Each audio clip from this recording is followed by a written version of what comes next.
Last week, I finished this book called How War Begins, and I wish it was so much better.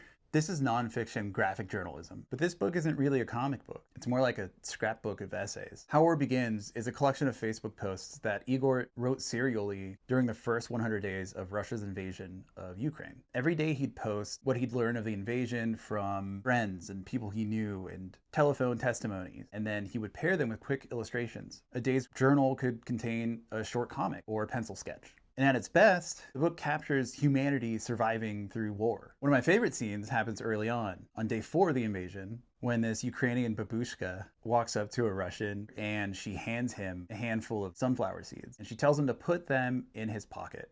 So, quote, "When you die, at least something will grow." Unquote. Obviously, warfare is terrible. War is indescribable. But reporting helps describe that. And narrative specifically can bring humanity to this very inhumane thing. But in this book, I feel like every few pages there was a massive history dump, catching me up to speed of how this invasion happened in the first place, giving me context, which obviously I needed. But the back and forth of present day travesties and everyday stories paired with history lessons from decades past didn't really make this feel cohesive. I'll be honest, I felt dumb reading this. I didn't really understand a lot of it. And a lot of that might be because of Igor's writing. I can't tell if these are literal translations from his Facebook posts that were not edited before going to press, or if they're just simply translation mistakes. And it's frustrating because Igor's best work here is when he lets his characters speak, but he doesn't really stick to any character long enough for you to find an emotional connection with them. There are moments more than there are characters and